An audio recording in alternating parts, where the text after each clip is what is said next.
Pai Celestial, nós nos encontramos aqui nesta noite para Te adorar. Já temos ouvido Tua palavra, louvado, cantado louvores a Ti, louvado.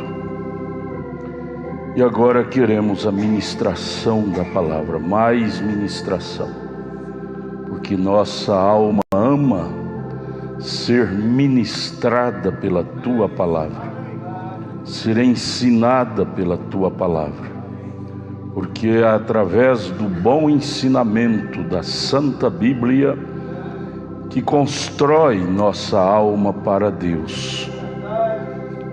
É através do ensinamento mundano que constrói almas para o inferno, mas através do ensinamento cristão que constrói almas para o céu. Por isso viemos aqui para sermos construídos para o céu, para a vida eterna. Ajuda-nos, Pai, humildemente te pedimos, com o perdão de nossos pecados. Abra a palavra, o céu, o Espírito Santo, desça aos nossos corações e fale conosco. Com o perdão de nossos pecados te pedimos, em nome de Jesus. Amém. Amém, amém. Boa noite com Jesus, irmãos. Deus vos abençoe, continue nos abençoando na graça de Jesus. Vamos colocar em pé, vamos ler a Bíblia, Apocalipse capítulo 5. Estamos estudando a mensagem, o primeiro selo. Vamos continuar nesta noite. Para isso, vamos tomar Apocalipse capítulo 5.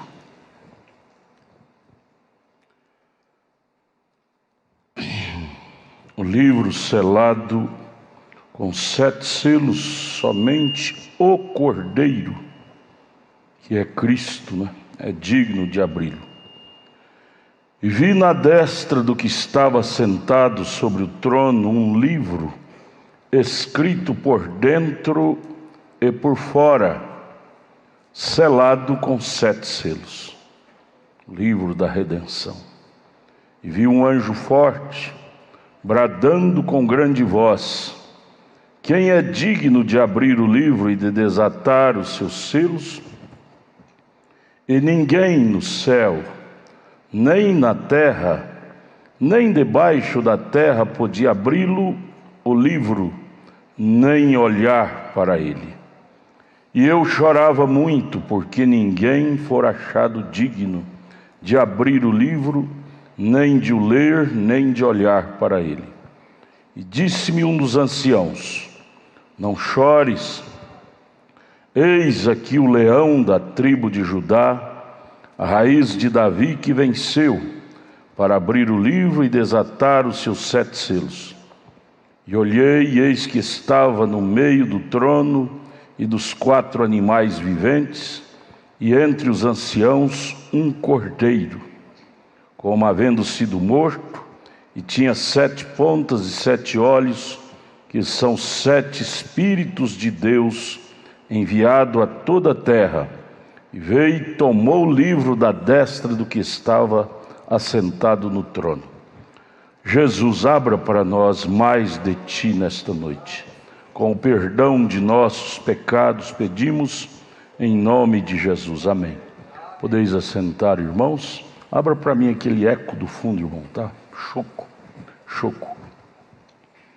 Nós vamos prosseguir aqui nesta noite, estudando esta mensagem. Deus abençoe, o genro do irmão Lourinho está aqui, sua filha. A mensagem, o primeiro selo, a partir do parágrafo 27. Vamos prosseguir no parágrafo 27. Você que não trouxe a sua, preste bem atenção na leitura e você vai ser abençoado. O profeta disse: e agora descobrimos que estas coisas que eram misteriosas, o Apocalipse, não é? É um livro muito misterioso, eram misteriosas nos dias passados. Me dê som no meu retorno, irmão. Você tem que pegar sua tabletinha e ficar aqui, irmão. Devem ser abertas para nós nestes últimos dias. Oh, meus amados irmãos, estava fechado toda a Bíblia, até que Apocalipse capítulo 10, versículo 7, entrou no cenário da história, que fala de Apocalipse 10, 7, um profeta. Sétimo anjo de Apocalipse capítulo 10, versículo 7. Isto não tem valor que possa pagar esta sublime graça de Deus, que desceu aos céus para abrir o livro da nossa redenção. Ninguém, acabamos de ler Apocalipse 5, ninguém podia fazer isto. Ninguém. Deus, olhando do céu para a terra, e viu que todos nós, seres humanos, estávamos enclausurados, sem chance alguma de redenção. Livro fechado. Livro aberto fala redenção à vista. Livro fechado fala não redenção à vista. Ele precisava de uma posição, de um posicionamento para conosco, seres humanos. E isto moveu o coração dele. E diz a Bíblia que ele nos amou. Ele nos amou e propôs em si mesmo de se tornar carne, de se tornar humano e vir sangrar na cruz pelos humanos que somos nós. E então enviou, depois de 2000 anos, lá no Calvário, há 2000 anos atrás, ele rompeu o livro que estava trancado com 7 selos. Porém, não foi revelado, porque para revelar precisa de profeta, ofício profético. Ficou aberto, o propiciatório aberto para a redenção de todos. Porém, a revelação do conteúdo do livro só foi aberto agora com a manifestação de Apocalipse 10, 7, através do mensageiro profeta que viria com esse ofício exclusivo para abrir, revelar o livro, o conteúdo do livro para nós.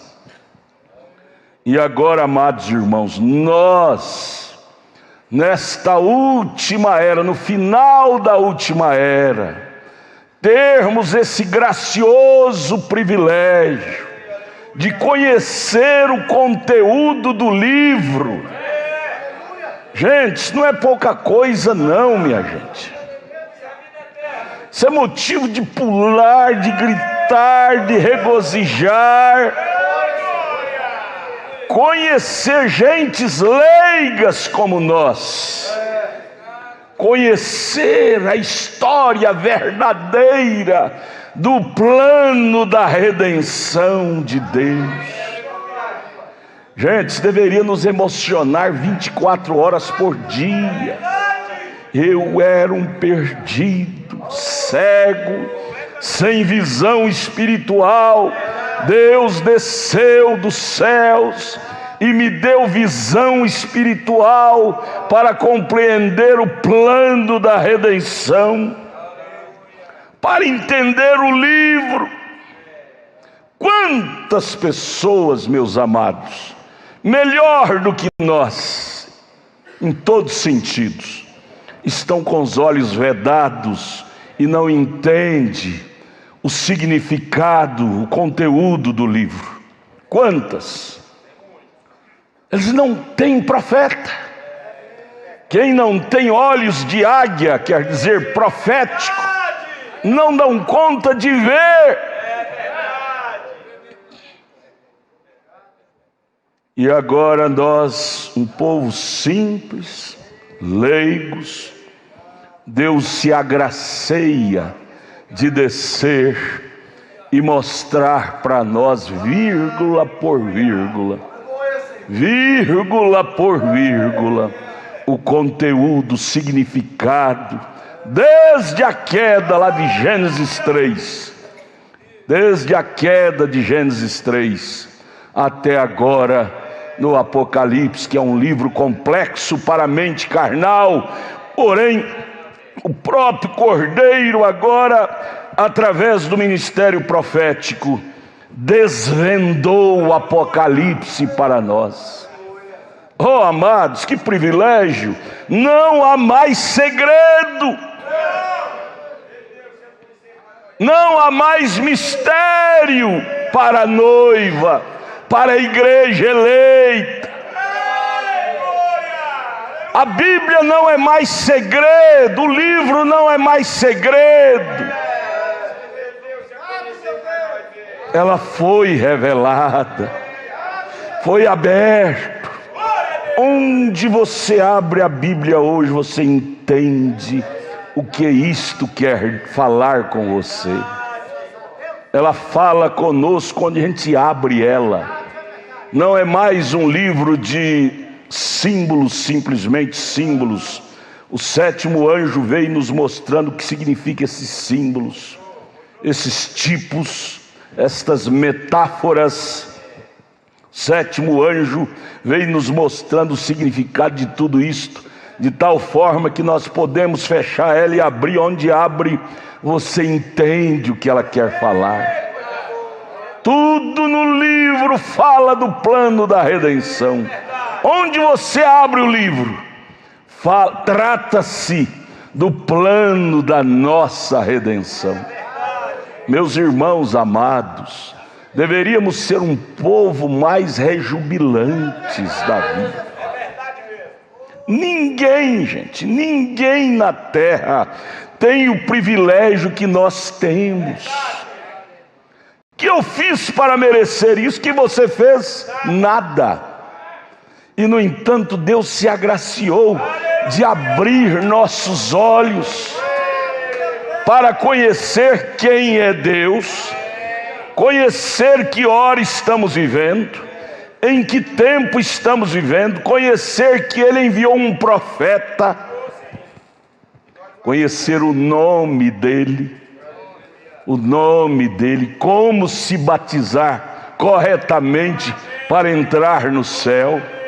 Ou seja, Ele nos mostrou o caminho das pedrinhas, cada pedrinha, cada passo. Nós não somos leigos espiritual, nós somos um povo doutos espiritualmente. Uma pequena criança desta revelada é igual Jesus com 12 anos, pode corrigir mestres religiosos, porque a revelação veio e abriu nossos olhos espirituais. Mas vamos voltar ao 27. Meu retorno está ruim ainda. E agora descobrimos que estas coisas que eram misteriosas nos dias passados, devem ser abertas para nós nestes últimos dias. Não há 2000 anos atrás no Calvário. Lá foi rompido os selos, que estava lacrado o livro. Mas revelada só foi agora nesses últimos dias. 28. Agora descobrimos também nisto, que tão logo João ouviu aquele anúncio para o parente redentor vir e fazer suas reivindicações, não havia ninguém que pudesse fazê-lo. Gente, não cabe, não tem espaço na Bíblia para ninguém bater a mão no peito e dizer: eu sou melhor do que fulano, eu sou digno, eu sou melhor do que Beltrano ou fulano. João, acabamos de ler em Apocalipse 5, chorou por não ver ninguém. Ninguém é ninguém. Ninguém digno de revelar o livro, de abrir o livro. Quem é o livro? O livro da redenção. Quem é este livro? A Bíblia. Nenhum homem no céu, nenhum homem na terra, ninguém debaixo da terra, ninguém nem mesmo era digno de olhar, nem de olhar para o livro fechado. Apenas pense nisso, ninguém de modo algum era nem mesmo digno de olhar para ele, para o livro, para o Cordeiro, nem digno de olhar para o Cordeiro. Estávamos todos em uma situação destituída do programa de Deus. Irmãs, irmãos, e agora Deus desce lá nesse lixo onde estávamos e nos levanta do pó e nos coloca a sentar na mesa com príncipes, com o filho do rei. Gente, isso não é motivo de dar glória a Deus, aleluia, e sermos agradecidos? Irmão, o que está acontecendo? Não está vindo aqui. Oh, amados, o que eu fiz para merecer isto? Nada. A graça proveu um Redentor para nós. Graça, graça, graça. A graça proveu um Redentor para nós. 29. E João começou a chorar. Ele sabia que tudo aquilo, então não havia nenhuma chance para a redenção. Tudo havia falhado. Abraão, melhorou, irmão. Abraão estava destituído. Noé, Jacó, próprio Jó, se não viesse um Redentor, eles estavam todos destituídos. E vem o parágrafo 30. E rapidamente descobrimos que aquele choro parou repentinamente, porque foi anunciado por uma das 4 bestas, ou melhor, dos anciãos. Um dos anciãos disse: não chore, João, pois o leão da tribo de Judá, quem é esse leão? Cristo, tem prevalecido. Em outras palavras, venceu e conquistou. Irmão, nunca tente querer vencer o diabo pela sua habilidade. Você vai perder. Você vai perder. Esconda-te em Cristo. Cristo vence por ti. O leão, ele veio como o leão da tribo de Judá, rasgando o caminho da abertura para nós, a igreja, ir atrás dele. Quem vence não é nós, é ele. Quem vence nossas lutas do dia a dia não somos nós, é ele. Todo mérito é dele. 31. João se voltou, ele viu um cordeiro saindo. A voz disse que era leão, mas quando ele olhou, ele viu um cordeiro imolado, sangrento. Ele devia estar sangrando e cortado e ferido. Ele havia sido imolado, disse que um cordeiro que havia sido morto, e naturalmente ele continuava sangrando. E ai de nós se ele não sangrasse, porque está escrito em Hebreus 9, 23, que sem derramamento de sangue não há remissão de pecado. Foi por causa daquele sangue de Emanuel, que é o próprio Deus, é que eu consigo dar cada passo da minha vida hoje. É por causa daquele sangue do Cordeiro. Se você está aqui, irmão, pode ainda continuar a ser um marido fiel à sua esposa, uma mulher fiel ao seu marido. Se você consegue ser uma pessoa cristã lá no trabalho, na rua, na escola, na faculdade, não é porque você é melhor do que os outros, não. É o Cordeiro que te defende. Cristo é que parou na brecha e para 24 horas por dia por nós. Nós de nós mesmos somos molengas. O bravo é Deus.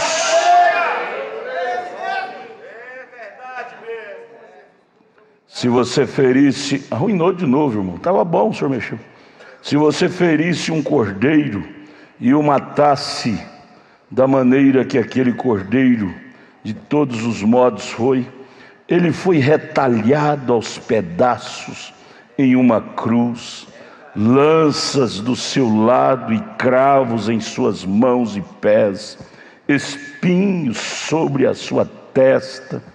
Ele estava em uma condição terrível.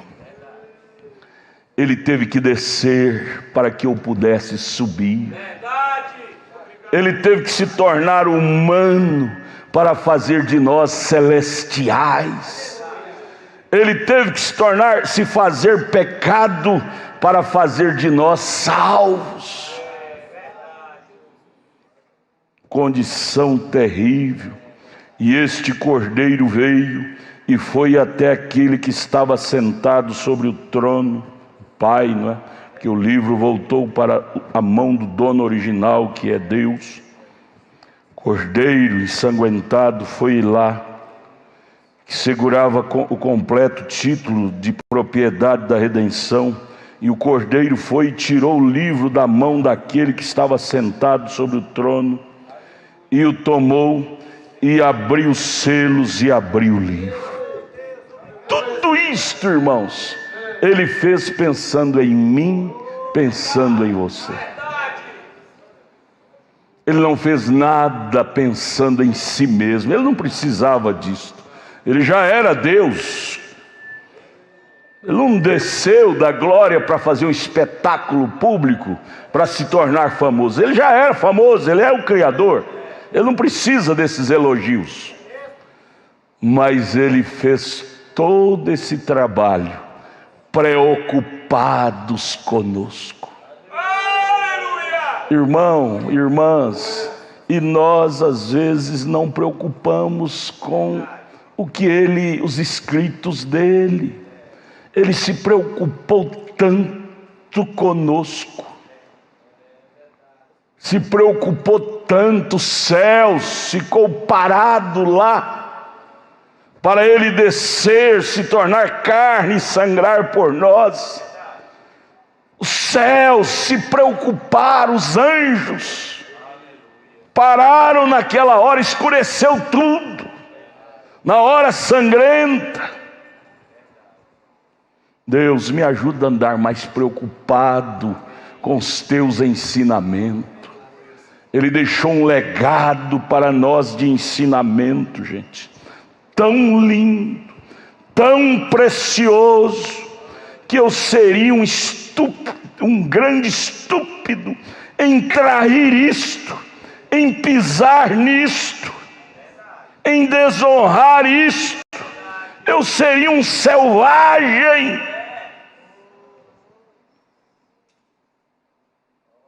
Ele não veio para fazer um espetáculo público. Ele veio foi para me salvar desse caos. Aí vem o 32, e então o que aconteceu? Nós descobrimos que isso deve ter sido uma grande coisa. Aconteceu no céu, foi. Os céus pararam. Naquele acontecimento, os céus pararam. O sol parou de brilhar, as estrelas esconderam o seu brilho, a lua escondeu o seu brilho.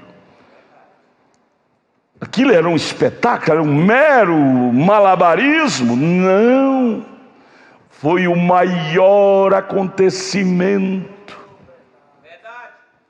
Eles dizem: 7 maravilhas há no mundo. Gente, pode somar 7 vezes 7 que não dá nem um terço dessa maior maravilha, que foi Deus descer e se fazer carne para poder abrir o livro da nossa redenção. Veja, houve uma paralisação.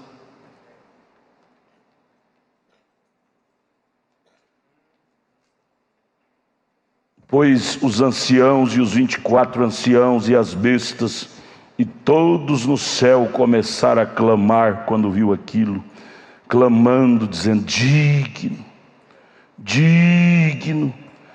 E eis que havia os anjos e derramavam as taças das orações dos santos. Os santos sob o altar gritaram: digno és tu, ó Cordeiro, pois tu nos tens redimido e agora tu nos fizestes reis.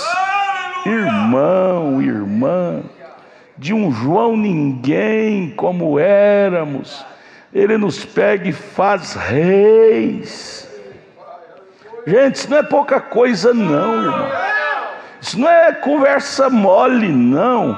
Ele te fez rei. Aí você pergunta: pastor, o que é isso? Rei para reinar. Reinar sobre pessoas? Não, reinar sobre espíritos, sobre demônios. Não é para reinar sobre pessoas, pisar em cima das pessoas, massacrar pessoas, desqualificar pessoas. Ele não nos fez reis para humilhar a ninguém. Ele nos fez reis para governar sobre demônios, sobre espíritos. Se você acreditar, minha irmã, em quem você é, o que Ele fez de você, Ele te fez rei. Rei quer dizer aquele que domina. Se você acreditar no que você é, demônio nenhum conseguirá mais fazer você cortar seu cabelo, colocar maquiagem, usar essas roupas sensuais. Demônio nenhum conseguirá fazer você colocar cigarro na boca, irmão. Porque Deus te fez rei, e rei não é governado, rei governa. O problema é que nós perdemos nossa identidade. Esquecemos para que fomos feitos, o que somos. Somos rei. O diabinho chega e diz: não, você pode fazer isso. Você diz: eu posso? Eu sou rei sobre você, diabo. Não é você que vai reinar sobre mim, não, me mandar, me delegar. É eu que delego sobre você. Saia do meu caminho. Eu acho lindo o comportamento do pregador William Branham. Ele chegava no púlpito assim, de uma forma tão simples, singela, porém revestido de uma autoridade tão grande, que endemoniados já começavam a esconjurar, doentes eram curados, porque ali estava rei, naquele homenzinho, baixinho de estatura, mas ali estava o ofício de rei sobre ele. E o que ele veio fazer para nós, irmãos? Veio nos conscientizar que nós também somos reis. Irmão, o senhor está mexendo aí, está ruim. Tem hora que melhora, tem hora que fica ruim. Veja, nos fez reis e sacerdotes, e nós governaremos. Preste atenção das palavras, gente. Por que sempre temos que ser governado? Qualquer pecadinho que bate na nossa porta já é suficiente para nos governar. O que é isso? Quando Ele nos fez governantes, a falta está em Deus ou está em nós? Ele nos fez de um jeito e nós estamos executando outro papel. Ele nos fez para exercer um papel de rei, nós exercemos um papel de escravos. da carne, das concupiscências, do pecado. Qualquer pecadinho que bate na nossa porta, nós estamos cedendo. Quando Deus, na sua mente eterna, nos constituiu para ser rei. E rei é quem manda, é quem governa. Rei não é quem é governado. Acima, olha, presta atenção nisso. Acima do rei não tem ninguém, nenhum poder acima dele. O poder dele é soberano, ele faz o que quer. Não tem letra em lugar nenhum que anula um edital de um rei. Não tem congresso, não tem parlamento que passa por cima da palavra de um rei, ela não volta atrás. Ela é a palavra máxima de uma nação que tem esse sistema de rei. E Deus nos fez para exercer esse papel. Agora lembre-se, não é para ser rei sobre pessoas, pisar, massacrar, humilhar, não. Rei sobre espíritos, doenças.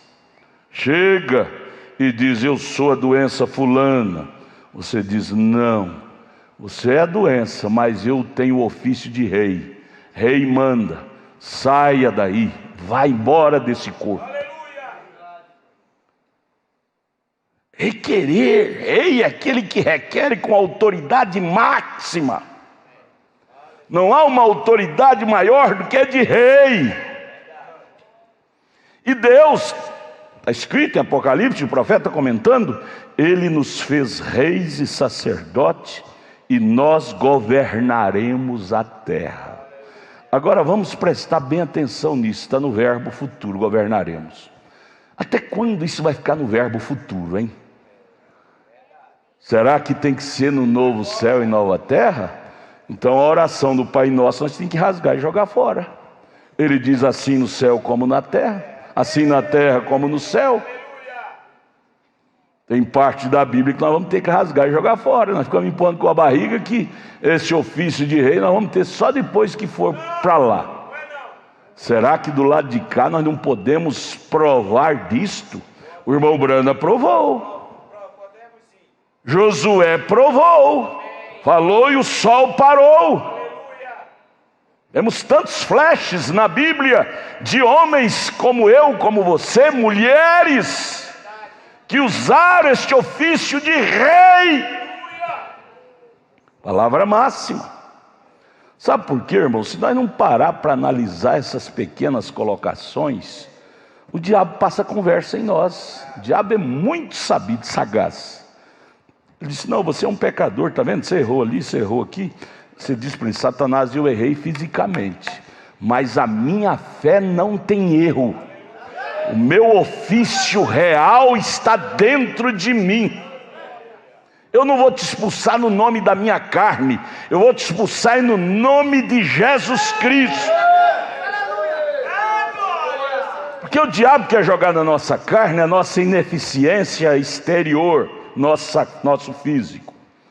Mas não é no meu nome, não é no seu nome que você vai reinar, não. É no nome dele. A igreja reina é no nome do Criador, é do Senhor Jesus Cristo.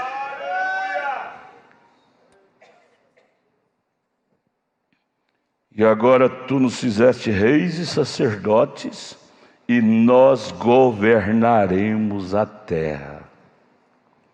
Oh, que coisa! E assim foi quando ele abriu aquele livro, há 2000 anos atrás. Ele delegou a nós. Está escrito lá em Mateus 28, 18.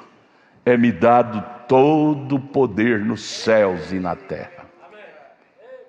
E Atos 2, 39, ele disse: isso não é só para mim, é para vós, para vossos filhos, para aqueles que estão longe, e a tantos quantos Deus nosso Senhor chamar. Foi dado a ele, Mateus 28, 18, é-me dado a mim todo o poder no céu e na terra. Atos 2, 39, e eu delego a vocês. Amados, queridos irmãos e irmãs, nós não estamos num lugar fraco, gente.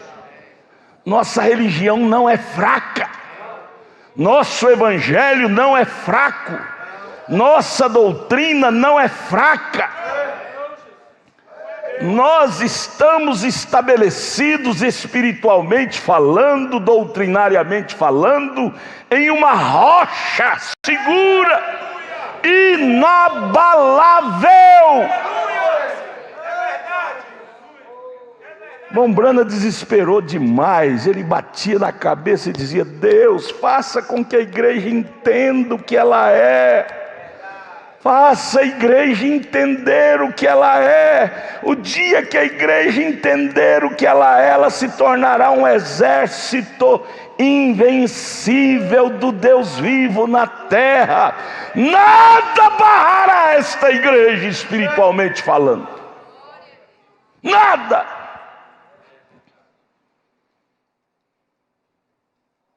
Aqueles personagens da Bíblia que realmente entenderam sua identidade foram heróis. Você lembra de Jó? Jó, nada abalou a fé dele.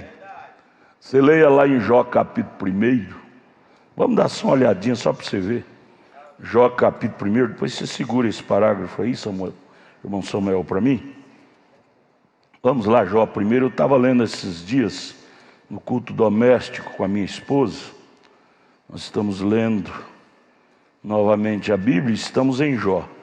E outro dia desses aí nós lemos o capítulo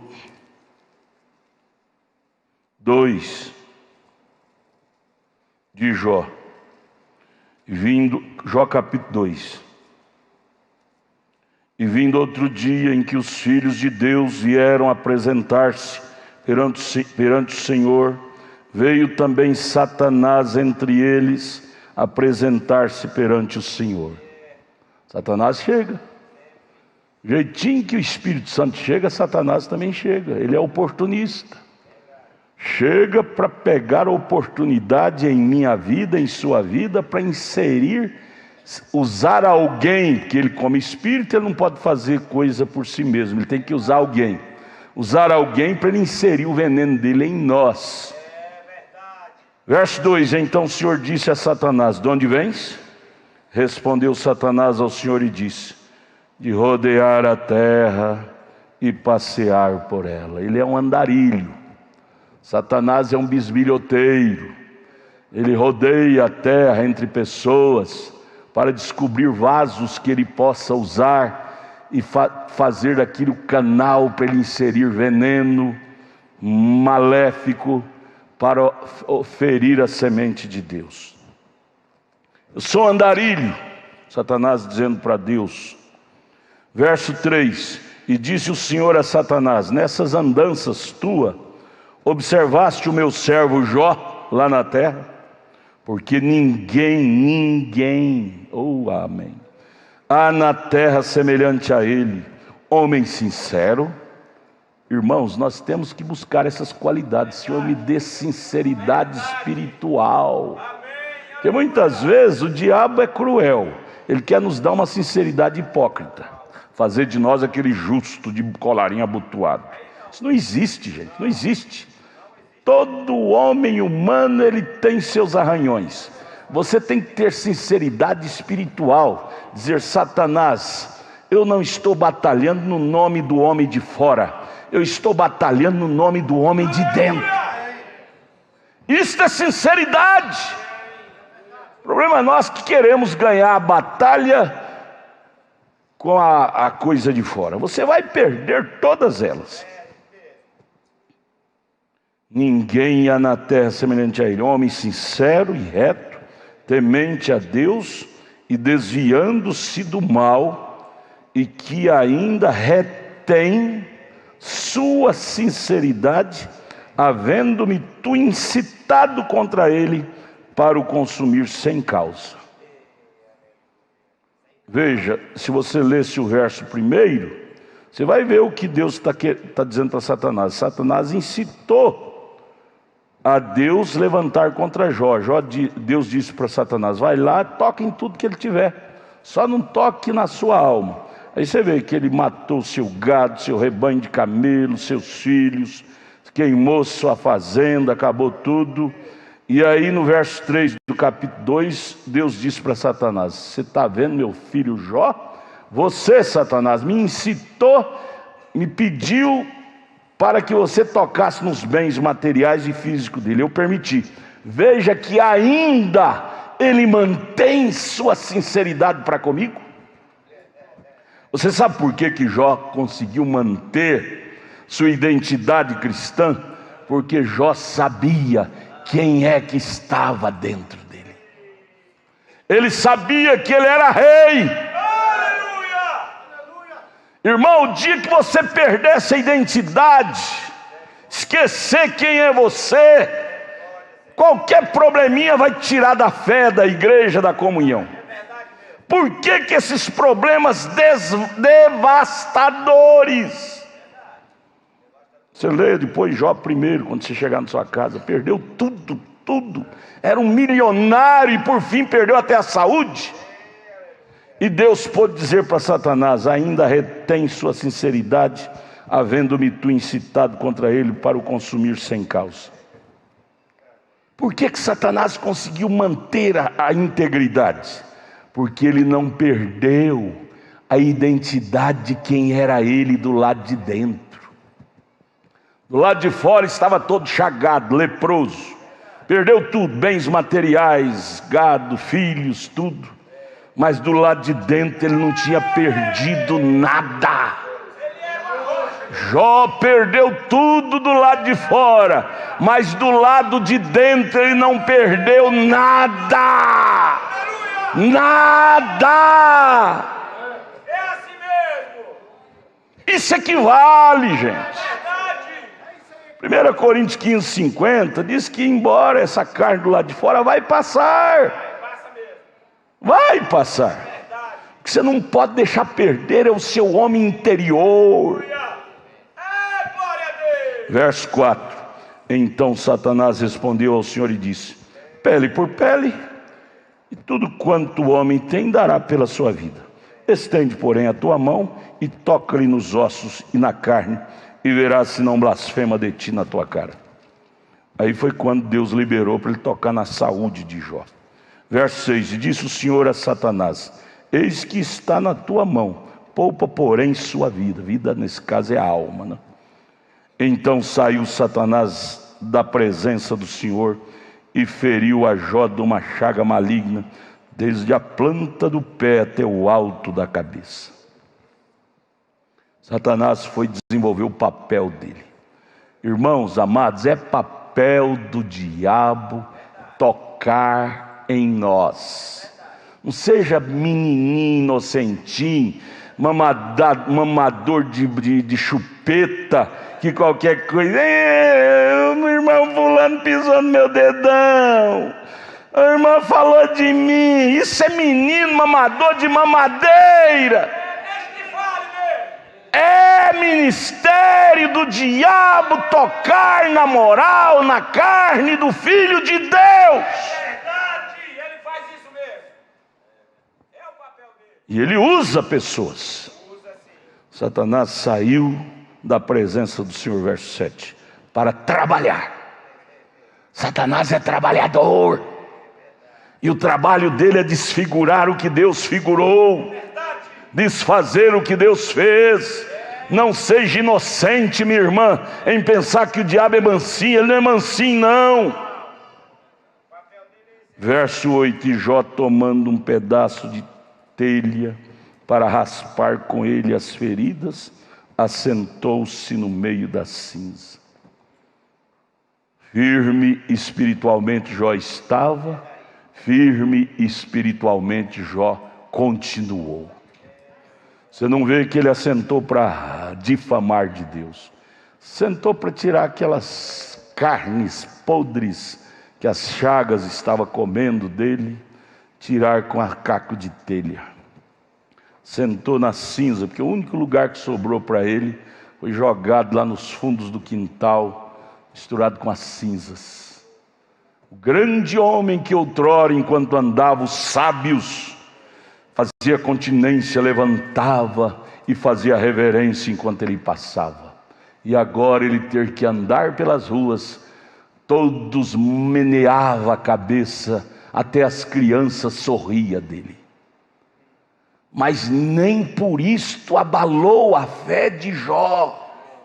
Aleluia! Sabe o que aconteceu? O diabo pediu liberação para Deus para tocar em Jó, não foi? Sabe a quem é que o diabo usou? Primeiro ele usou tocar na saúde de Jó. Primeiro tocou nos bens materiais, no capítulo 1. No capítulo 2 tocou agora na saúde de Jó. E agora em terceiro lugar, no verso 9, o diabo usa a esposa, a pessoa mais próxima de Jó. Usa a esposa, ele pega a esposa de Jó, que não era uma crente que vivia véu adentro, para entender a fase presente do ministério de Jó, usa a esposa de Jó para apedrejar a Jó. Você sabia que a pedrada mais doída é da pessoa que está mais próxima de você? Dói mais. Mas Deus não poupou, ele disse, pode pegar quem que você quiser. E agora Jó, no verso 9, então sua mulher lhe disse, ainda retens a tua sinceridade? Continua ainda crente? Depois dessa turbulência toda, Jó, você ainda vai continuar sustentando esse Deus, dizendo que ele é misericordioso? Amaldiçoa-o a Deus e morre.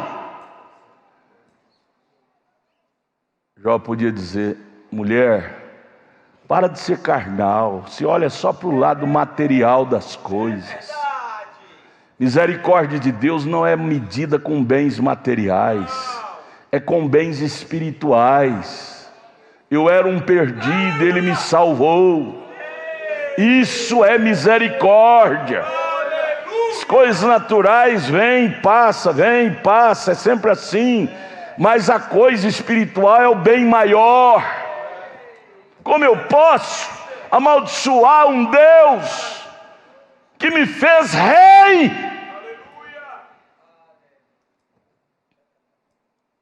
Veja, o diabo usou a esposa de Jó para disseminar palavras ferinas, mas eu acho lindo foi o equilíbrio de Jó.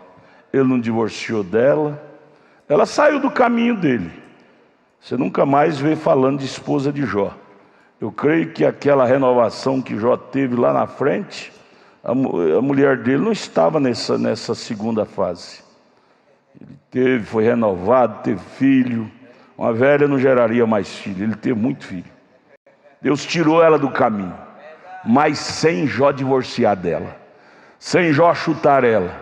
Deus se encarregou de tirar ela do caminho. Não te preocupe, irmão, não queira você querer consertar a coisa pela sua mão, não. Se tem que sair do caminho, Deus tirará. Seja cristão autêntico, somente isso. Não brigue, não tente limpar você o caminho. Talvez Deus pôs aquilo como uma bênção para você. Como Zípora se tornou uma bênção para Moisés, para domesticar o mau gênio que Moisés tinha. Sabe lá se a mulher de Jó não fez, foi domesticar também mais o seu gênio. Jó não pediu divórcio, mas ele disse, como fala qualquer doida, assim falas tu. Ele não chamou ela de doida, não. Nós, qualquer coisinha, estamos chamando, está doido? Não, Jó não falou isso. Ele disse, como fala as doidas? Tu falas, está imitando elas. Receberemos o bem de Deus e não receberíamos o mal? Em tudo isto, não pecou Jó com os seus lábios. Ele mostrou que ele não tinha perdido sua identidade de rei. Dominava o inimigo em quaisquer circunstância que ele enfrentasse na sua vida. Dominar o diabo quando tudo está bem é fácil, gente. Eu quero ver na lepra você continuar sustentando o cristianismo. Mas se essa consciência perseverar em você, Quem é você? Você é rei. Você vai manter o equilíbrio, a identidade, na altura, na baixeza, em quaisquer fase que você enfrentar.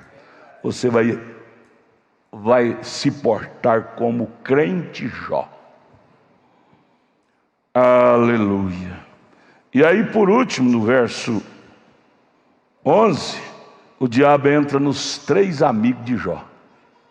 Você sabia que às vezes tem amigos que são amigos só entre aspas?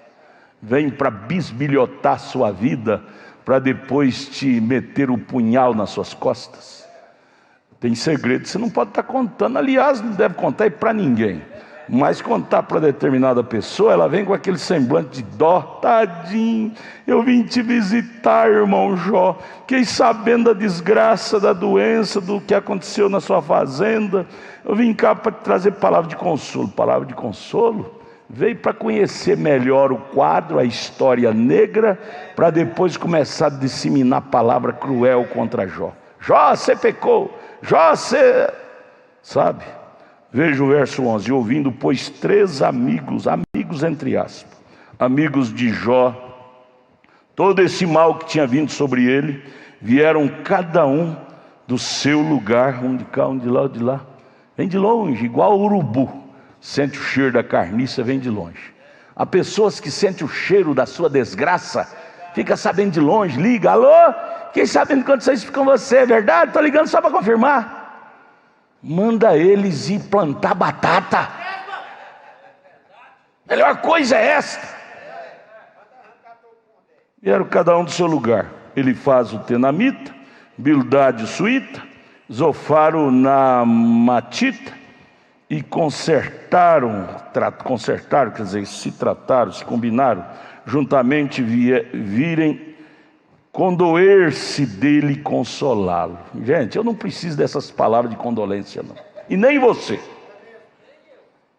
Fases da vida que Deus permite você passar, Sumos Consolador, não precisamos não. Jesus é o meu consolo. Esse tipo de visita, condolência, que vem só para acabar de te matar. Mexer no assunto. Quanto mais mexe no assunto, é igual mexer em cocô. Quanto mais mexe, mais fede. Condoer-se. Estou condoído, irmão fulano. Tem coisa que você vê hipocrisia na cara. Condoído. Como se ele é bom. Como se ela é boa. Com dó do irmão fulano. Só para passar o fuxico para outro. Você ficou sabendo o problema da irmã fulano? Estou com tanta dó dela só para passar o fuxico. Espírito capetado que é esse espírito. Nunca morreu, é vivo até hoje. Veio para consolá-lo. Estou aqui para fazer uma visitinha para você. Fiquei sabendo que teve um probleminha você com a sua esposa, com a sua família. Vim cá para te ajudar. Tudo bem, existe visita cristã do Espírito Santo. Mas o que existe de aproveitamento carnal para te acabar de matar não está escrito. Verso 12. E levantando de longe os seus olhos, e não o conhecendo, levantaram a sua voz e choraram. Chega a chorar. Rasgando cada um seu manto, que humildade hipócrita. Sobre suas cabeças lançaram pó no ar. Estamos todos condoídos do nosso amigo Jó. Verso 13, se assentaram juntamente com ele na terra 7 dias e 7 noites. Ficou esperando lá 7 dias e 7 noites, calado, chorando, aquele choro de jacaré. Sabia que jacaré, antes de comer a presa, ele chora, derrama lágrima, antes de bocar a presa? Assim estavam os amigos dele, chorando 7 dias, 7 noites. E nenhum lhe dizia palavra alguma, porque viam que a dor era muito grande. Mas por que no verso 3, verso 4, capítulo 4, você já começa a ver, ele já repreende a Jó, já tem coragem de abrir a boca? Por que ele não ficou calado todo o tempo, orando? Desconhecia Jó, era um homem sincero e reto. Agora vem aquele conselho, será que você não pecou? Não, irmão. Acho que talvez tem pecado oculto e sem confessar, viu, irmão Jó? Por que esse silêncio do verso 12 não permaneceu? Tudo bem, então, já que veio para ajudar, fica lá ao lado, chorando. Mas não fala nada não, diz ali, fica calado, irmãozinho. Fala nada não, irmãozinho. Irmãos, nós não precisamos de certas palavras de consolo. Nossas lutas, o irmão Brana disse, nós estávamos predestinados para passar por elas. Um certo irmão chegou para o profeta, lá na mensagem, a palavra falada, semente original, parágrafo 192, irmão Brana conta. Um certo irmão chegou para o irmão Brana e disse, irmão Brana, eu preciso falar contigo. Era um irmão desses fuxiqueiro, gosta de preocupar com a vida alheia. Todo mundo preocupa com a vida alheia, pode ver que a vida dele está mais suja do que a do outro. Quase todos, né? O irmão Brana disse, eu não vou te ouvir. Ele disse, não, irmão Brana, nós precisamos conversar coisa referente à sua família. Na época o irmão Brana estava passando problema com os filhos adolescentes. O irmão Brana disse, eu não vou te ouvir. Sabe por quê? Que se eu for parar para te ouvir, eu vou só caindo. Porque você vem falando verdades, como vieram esses amigos de Jó. Me colocando no canto da parede. Aí o irmão Brana disse, essas lutas, eu estava predestinado para passar por elas antes da fundação do mundo. Não vou te ouvir.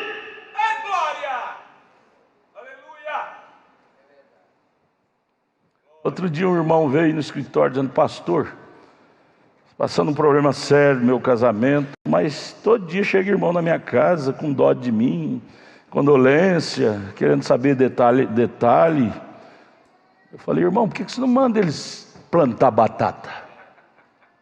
Eles têm a solução? Não tem. Quem não tem solução não tem direito de meter a cara, a língua.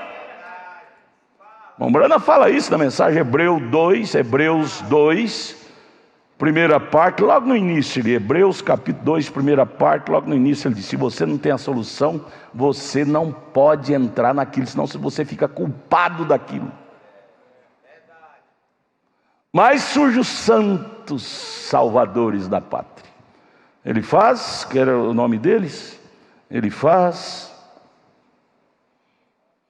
Bildade, Zofar, 3. Aí você lê no capítulo 4, ele faz, abre a boca. Capítulo 5, ele faz. E aí fica calado, depois o outro, lá para o capítulo 8, o Bildade já abre a boca. Aí você vai, no capítulo 11, Zofar já abre a boca. Tudo repreendendo Jó. Jó, você está errado. Irmãos, nós temos a palavra para nos repreender, nós temos o pastor, a pregação, nós não precisamos de laterais interferir nas nossas vidas, não. Viu, irmão?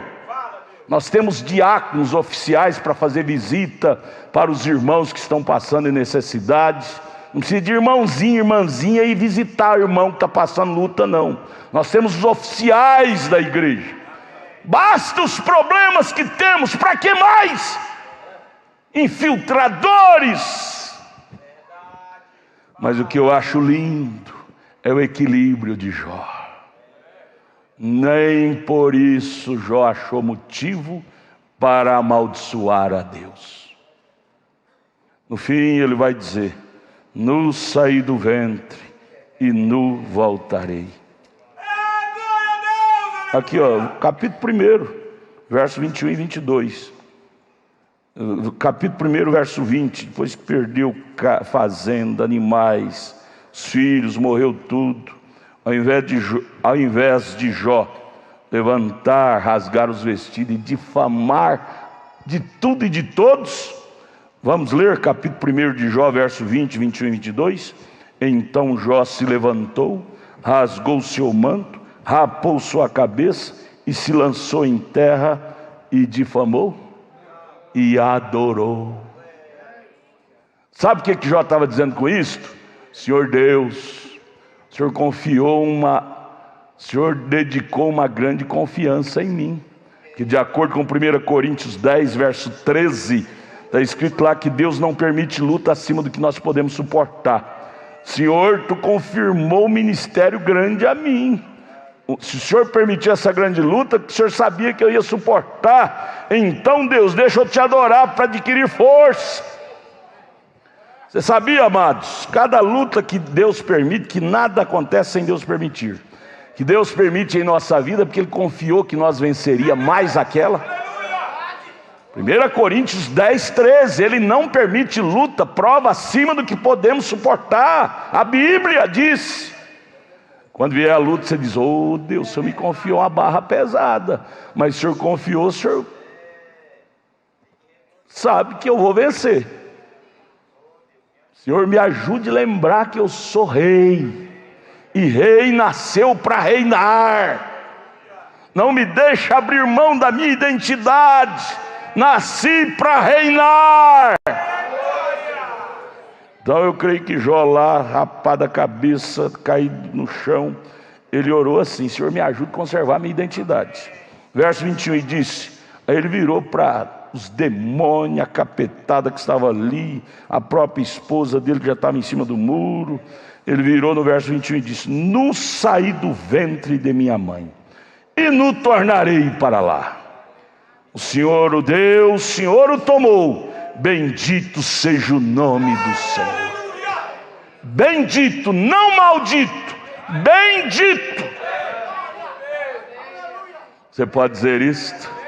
Nu saí do ventre de minha mãe, nu a tornarei para lá. O Senhor o deu, o Senhor o tomou. Diga: bendito seja o nome do Senhor. Verso 22. Em tudo isto Jó não pecou, nem atribuiu a Deus falta alguma. A falta não está em Deus, a falta está em nós, de não entender que Deus simplesmente está mostrando para o diabo que ele tem filhos fortes na terra. Ele permite as lutas vir sobre nós para mostrar para Satanás que ele, Deus, tem filhos fortes na terra.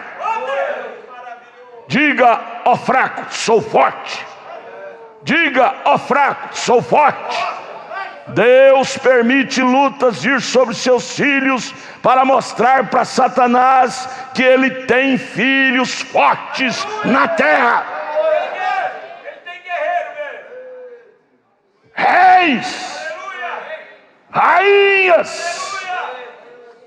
Glória a Deus. Nós paramos onde, irmão Samuel? 33, nós vamos prosseguir, né? Sexta-feira que vem, presta sua caneta aí, esqueci a minha. Esqueci de... Sexta-feira que vem nós prosseguimos no 33. Mas é isso, irmãos. Para que as lutas? Para mostrar para Satanás que tem reis na terra, que vence com grandeza de rei, não com pequenez de covarde. Grandeza de rei. O covarde acha em todos os obstáculos motivo para parar. O vencedor acha em cada obstáculo motivo para continuar. Você honra a sua origem, a sua feitura. Deus nos fez reis. Reis. Rei é quem governa. E não é para governar pessoas, pisotear sobre pessoa, massacrar moral, vida de pessoa. Não, isso é um rei covarde. Rei é para governar espíritos, demônios, forças das trevas. Chega até você e freia, como o gadareno freou diante do rei Jesus. Que temos nós contigo, Jesus, Filho de Deus Altíssimo? Freou sua carreta. O jeitinho que o diabo respeitava Jesus, ele respeita filhos de Deus hoje. Vamos ficar de pé, irmão Samuel. Você quer glorificar a Deus? Glorifique a Ele. Diga glória a Deus, aleluia, Senhor, por todas as bênçãos que o Senhor tem nos dado. Nós damos graças a Ti, Senhor, por esta palavra, Pai, que traz a nós a verdadeira identidade de filhos, de reis, de sacerdotes, Pai. Deus, que nós possamos, ó Pai, assumir o nosso papel, Senhor, assumir a nossa identidade, para que nós possamos, ó Deus, estar acima, Pai, acima das adversidades, Senhor. Não ficar olhando para baixo, ficar olhando para as tentações, Pai, e exaltar o inimigo, mas que nós possamos olhar para aquele que é maior, aquele que está em nós é maior, aquele que nos comissionou para estarmos aqui é maior, Pai.